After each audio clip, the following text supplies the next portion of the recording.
Assalamualaikum and greetings to all.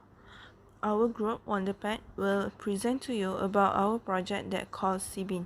Seen recently, a lot of trash such as plastic, chemicals and other than that have been thrown by humans in the ocean.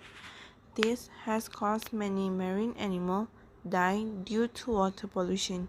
So we create a project called Seabin to decrease the water pollution and also to keep the water pureness. Seabin is not an odd thing to hear, since the first base Seabin has been created in Australia. It has been proven successful since the amount of trash collected for a day were 2,000 kilograms. We created this project intended to make it more simple, reusable, so that others, such as fishermen and sea coast guards, can make it and use it to save the ocean. To delve deeper into understanding the sea bin, let me explain how it functions.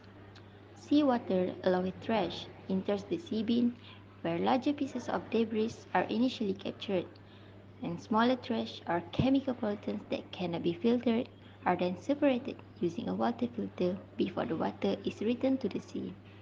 A DC motor powers the process, ensuring sufficient pressure for smooth water flow and continuous suction of surrounding water into the sea bin.